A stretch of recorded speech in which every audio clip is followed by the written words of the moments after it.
A agência de classificação de risco Moody's rebaixou nesta terça-feira a nota de crédito brasileira de Ba2 para Ba3. Com esta nota, o Brasil continuou com o selo de bom pagador, mas no último degrau do grupo considerado bom para investir. Se ela for rebaixada mais uma vez, o país desce para o grau especulativo, que na avaliação significa investimento de risco. Segundo a Moody's, a fraca economia, os gastos do governo e a falta de consenso sobre as reformas fiscais motivaram o rebaixamento. O ministro da Fazenda, Joaquim Levy, comentou a avaliação da Moody's nesta terça-feira. Para ele, ela só reforça as medidas que devem ser tomadas para retomar a economia nacional. A declaração da Moody's explica exatamente os pontos que ela achou relevante. É uma declaração bastante detalhada, transparente e que eu acho que dá indicação das prioridades que a gente tem que ter em relação a manter a qualidade da nossa dívida pública. Ainda nesta terça-feira, a agência mudou a perspectiva do país de negativa para estável. Isso porque, segundo a Moody's, o Brasil tem sim capacidade de reverter esse cenário e voltar a crescer. O ministro do Planejamento, Orçamento e Gestão, Nelson Barbosa, comentou esta nota da Moody's nas redes sociais. Ele ressaltou que o governo está trabalhando para melhorar a condição econômica e social do Brasil. Agência Rádio Web de Brasília, Sueli Frota. A Organização Mundial da Saúde identificou 7 tipos de desrespeito, abuso e maus tratos às gestantes durante o parto e, a partir deste mapeamento, quer prevenir as ocorrências nos serviços de saúde. 65 pesquisas feitas em 34 países resultaram no estudo da OMS.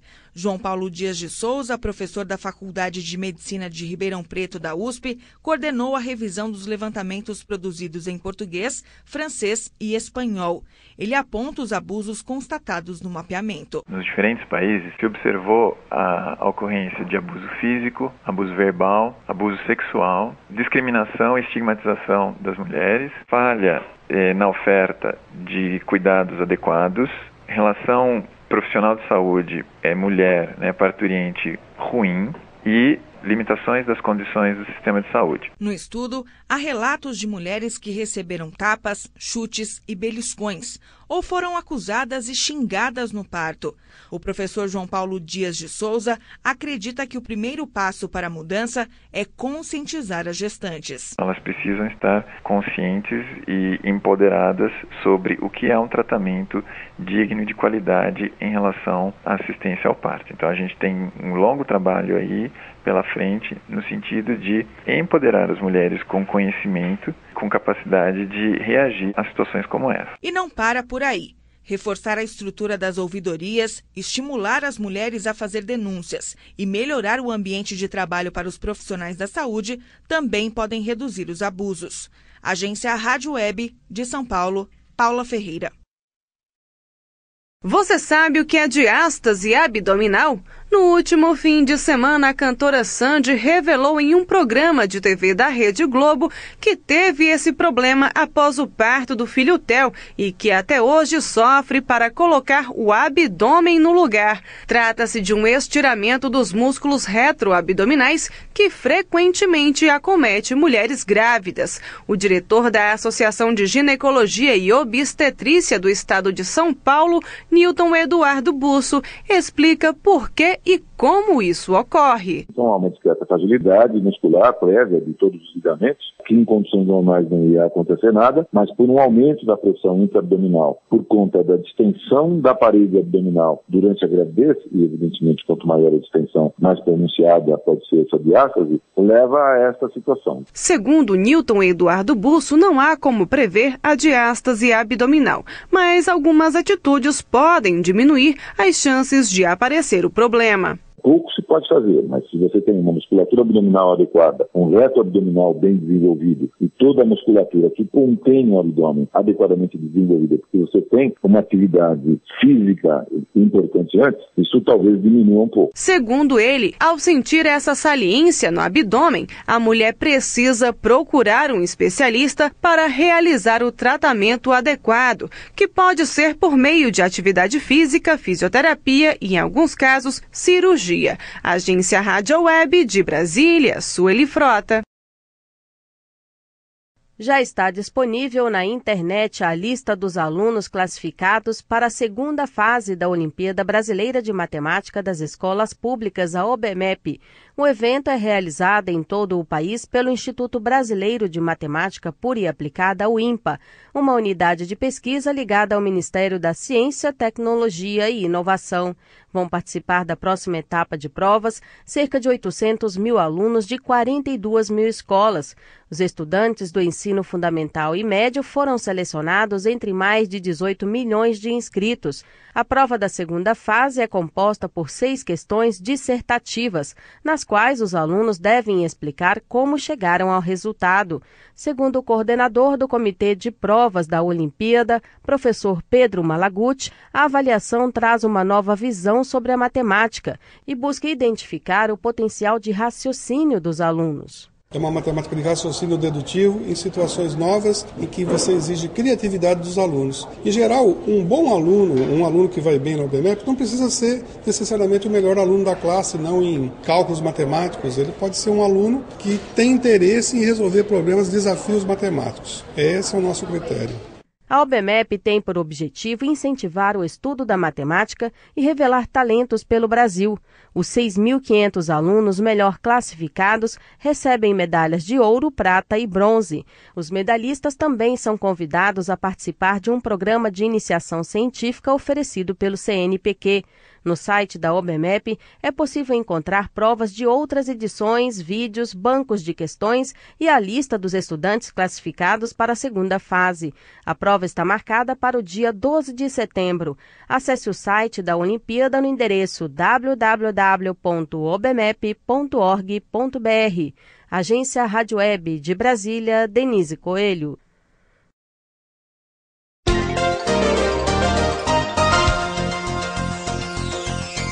No ar, Jornal da CUT. Olá, trabalhadores e trabalhadoras de todo o Brasil. Eu sou André Acarini. E eu, Carolina Cassola. Notícias. Giro sindical. Direitos. Mundo do trabalho. Política. Economia. Saúde.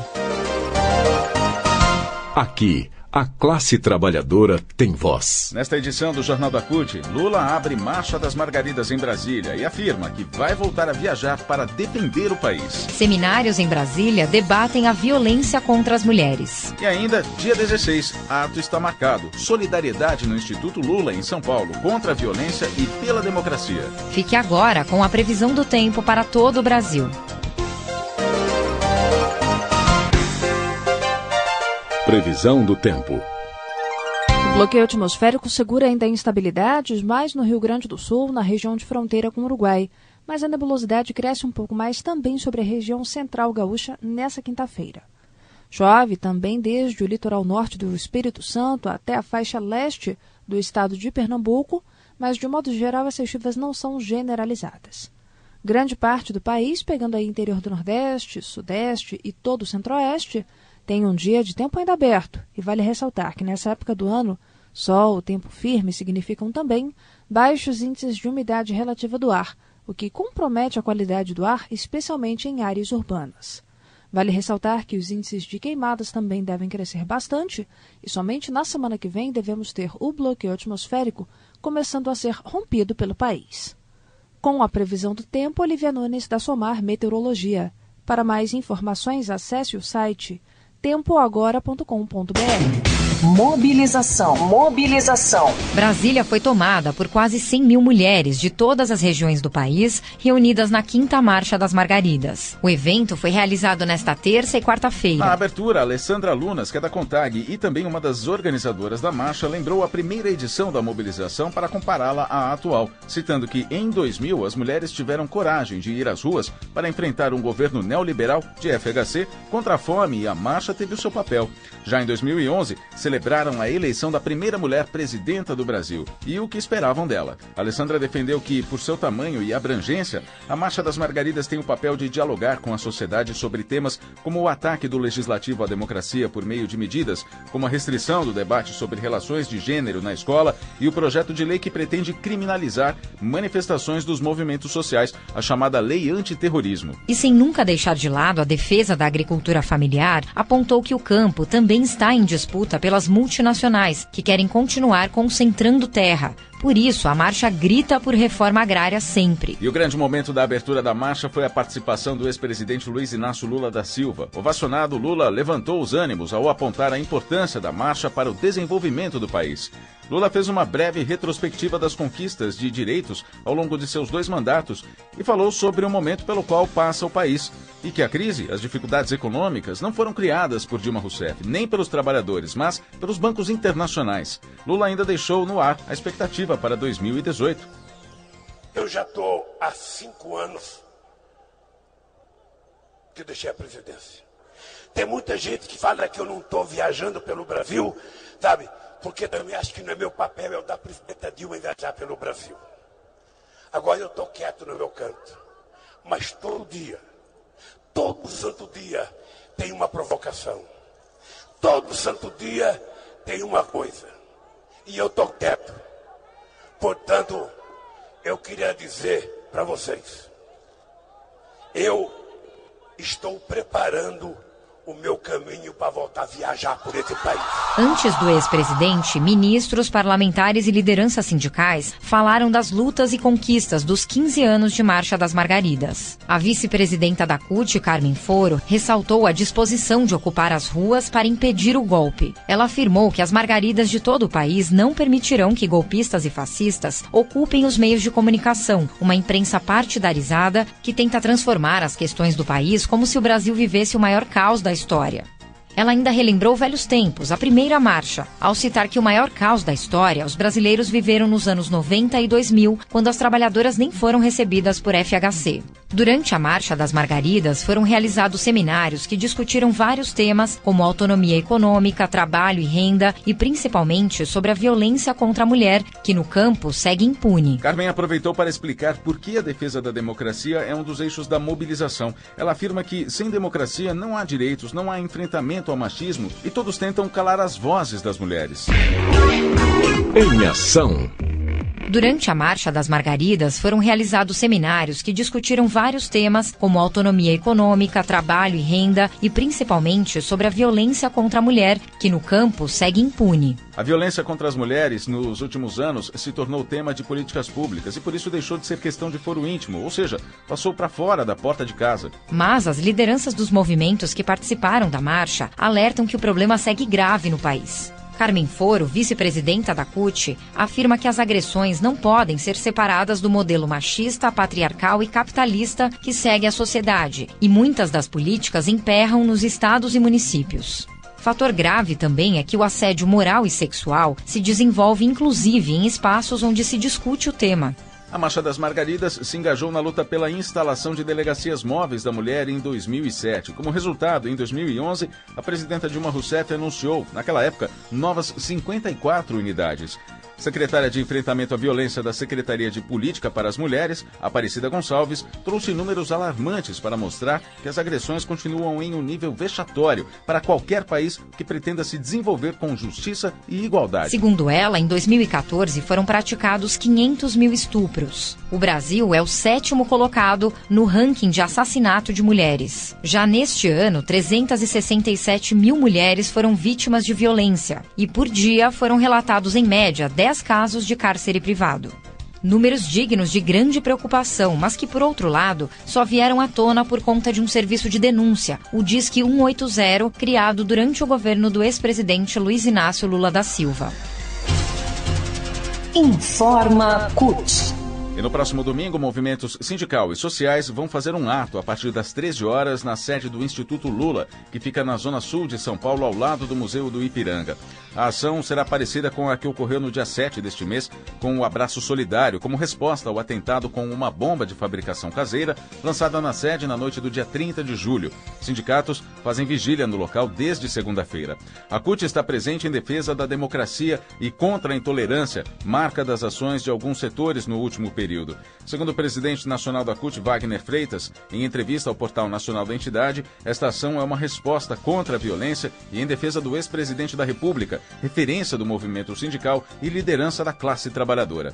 Dos atos do dia 16 e do dia 20, é para dizer claro para essa direita que nós vamos fazer um enfrentamento com elas nas ruas. Se porventura tentarem, por exemplo, prender o presidente Lula, se porventura tentarem desconstruir a imagem que ele tem perante ao povo brasileiro, esse Brasil vai virar, pode ter certeza, uma guerra campal e nas ruas, porque nós não vamos permitir e nós vamos resistir e enfrentá-los com todas as armas que pudermos.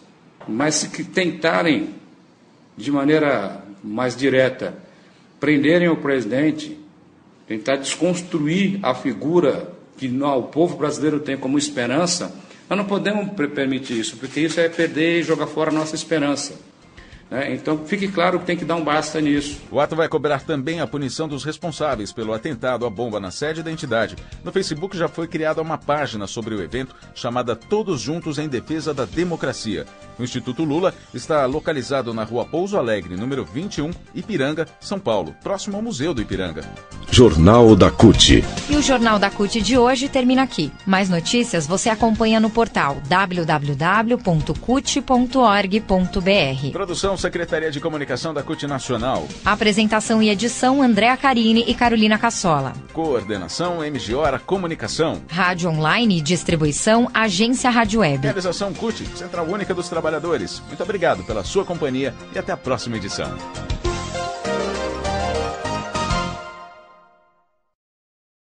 O ex-presidente Luiz Inácio Lula da Silva passou a quarta-feira em Brasília em sucessivos encontros. A missão? Tentar costurar acordos e fortalecer a base do governo Dilma Rousseff. Pela manhã, Lula se reuniu com lideranças do PMDB na residência do vice-presidente da República, Michel Temer. O encontro durou mais de 4 horas. O vice-presidente ressaltou a importância de Lula para a coesão da base. Ajuda porque ele tem a experiência dos 8 anos de governo, tem muita sensibilidade política e foi capaz de detectar a necessidade urgente desta conjugação dos vários elementos, dos vários fatores que se congregaram aqui hoje. Além de Lula, o ex-presidente José Sarney também participou do encontro. O líder do PMDB no Senado, Eunício Oliveira, foi outro convidado. Para ele, o essencial é debelar a crise política. Que o tempo da política é diferente do tempo da economia. A política tem pressa. Nós temos uma crise política que, se a economia voltar a evoluir, obviamente que essa crise da política será mais nada. Já no almoço,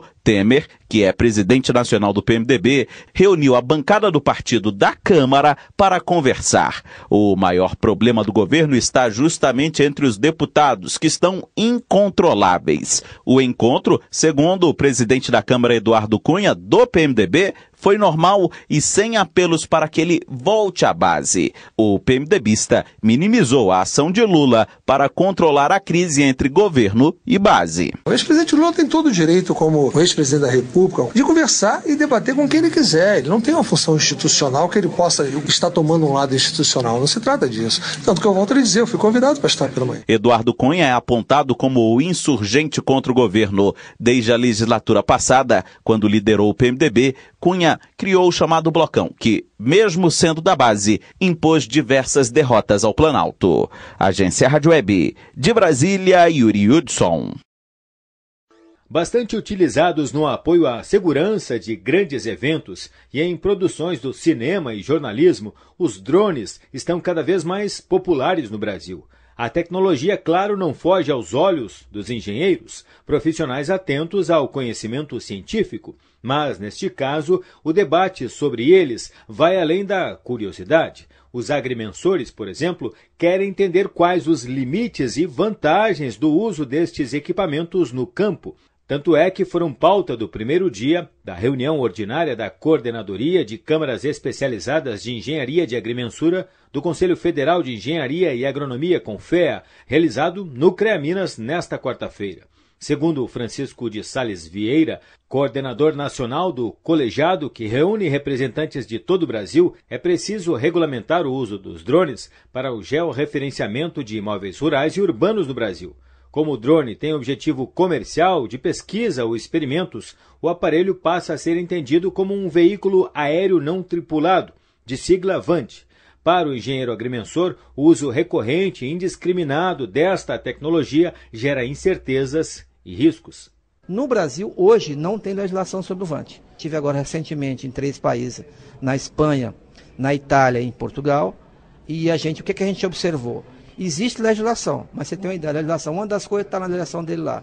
Não se usa o VANT ou drone em áreas, vamos dizer, públicas. Você não pode usar em rodovias, você não pode usar em parques, né? Então, isso é algumas coisas da legislação. Não somos contra novas tecnologias, pelo contrário, defendemos nova tecnologia, mas queremos que essa nova tecnologia ela venha com a regulamentação. O coordenador da Câmara Especializada do CREA Minas, engenheiro agrimensor Tarcísio Vieira, alerta que várias empresas oferecem serviços que não são da sua competência. Levantamentos aerofotogramétricos, por exemplo. Tarcísio reforça que não há uma legislação específica para esta ferramenta, inclusive sobre o uso de atribuições profissionais. A tecnologia é bem-vinda, lembra ele, mas a atividade precisa de regras. Nós somos o quê? A área tecnológica. Tudo que for da tecnologia tem que ser bem-vindo. Agora, ela precisa ser discutida no Conselho. O Conselho tem que discutir. Agora, quem deve, na realidade, assumir isso como uma atividade ou atribuição, mas eu acho que o engenheiro agrimensor, porque ele trabalha na área, ele estuda geodésia, ele estuda astronomia, ele estuda todo o trabalho nesse sentido, e a aerofotogrametria, que é exatamente isso que nós estamos falando, é da cadeira do agrimensor. Cerca de 30 profissionais ligados ao Conselho Federal de Engenharia participam da agenda na capital mineira. Eles vão discutir e propor ações voltadas para a modalidade de engenharia de agrimensura, buscando balizar e efetivar as propostas junto ao CONFEA, como o caso dos drones. Do Conselho Federal partem então as propostas para mudanças ou incorporação às leis no Congresso Nacional. Agência Rádio Web de Belo Horizonte, Renato Franco. O Supremo Tribunal Federal começa a julgar nesta quinta-feira se o porte de drogas para consumo pessoal deve ser descriminalizado. A ação, movida por um defensor público de São Paulo, é baseada no princípio da inviolabilidade da vida privada. O argumento defende que não pode ser tratado como criminoso aquele que possui entorpecente para consumo próprio, já que ele não faz mal a outras pessoas. Contrário à descriminalização, o presidente da Associação Paulista para o Desenvolvimento da Medicina, Dr. Ronaldo Laranjeira, argumenta que a medida pode aumentar o número de usuários. Somos contrários a que isso ocorra, porque aí você vai criar muito mais oportunidades para as pessoas consumirem drogas, vai ter bem menos consequências. O diretor executivo do Viva Rio, Rubens César Fernandes, diz que a justificativa não é coerente com a realidade de países que já descriminalizaram as drogas. A ideia que a proibição acaba com o consumo, ou limita o consumo, é uma bobagem, porque está no mundo inteiro. Então esse temor é um temor infundado, é o temor do desconhecido, é o temor da mudança. Júlio Delmanto, integrante do coletivo Desentorpecendo a Razão, um dos organizadores da Marcha da Maconha de São Paulo, avalia que este pode ser o primeiro passo para ampliar o debate sobre o tema. Ele pode representar ou não uma diminuição na repressão, né? E pode ser simbolicamente uma forma de você discutir de fato que as drogas precisam ter outra forma social de se lidar, né? Se os ministros do STF decidirem pela descriminalização, deve ficar mais clara a quantidade que separa usuário de traficante. Atualmente, esta é a maior subjetividade da lei, que permite a prisão e condenação de consumidores de entorpecentes. Agência Rádio Web de São Paulo, Ricardo Rodrigues. Economizar água e energia nos dias atuais é algo mais do que fundamental para o bolso e para a sustentabilidade do planeta. Pensando nesta necessidade, foi lançado nesta quarta-feira o primeiro prêmio Proteste de Inovação. O prêmio visa reconhecer as boas ideias que vão nesta direção da economia de água e de energia, tendo como foco principal os consumidores brasileiros. Todos os residentes do Brasil podem se inscrever no prêmio. Basta que tenha uma ideia inovadora para a economia de água e de energia. Empresas de todos os portes também podem se inscrever. O vencedor do prêmio vai colocar no bolso R$50 mil e os 3 primeiros colocados vão receber uma consultoria para o desenvolvimento do projeto que foi apresentado no Prêmio Proteste. Dino Lameira, pesquisador da Proteste, afirma que a crise de água em São Paulo e de energia em todo o país estimulou a criação deste primeiro prêmio. Apesar da crise de energia não ter se confirmado, os aumentos de tarifas de energia são astronômicas aí, lugares onde a tarifa aumentou 40%, numa média de quase 30% no Brasil. Então, você promover produtos que economizem a energia elétrica vai fazer com que o consumidor tenha acesso a produtos mais sustentáveis. Logicamente que isso foi um estímulo. A questão da crise de água foi um outro estímulo, que tem uma coisa está ligada à outra, já que a nossa matriz energética, a base delas são hidrelétricas. Lógico, quanto menos consumo você tem, mais você economiza na parte de água. Já o coordenador da Proteste, Carlos Confort, destaca quais serão os critérios de escolha da ideia mais inovadora. Dependendo se a gente conseguir mensurar o quanto vai precisar gastar para implementar aquela ideia, se for um montante muito elevado, já se torna inviável. Outro que a gente pode considerar objetivo é o quanto o consumidor vai precisar pagar para tê-lo. Então, se for um produto que custa R$20 mil, ele vai se pagar em 10 anos, não vale a pena. Mas se for um produto que custa R$5 mil e em 1 ano de economia ou 2 anos ele consegue se pagar, a gente já está começando a conversar num produto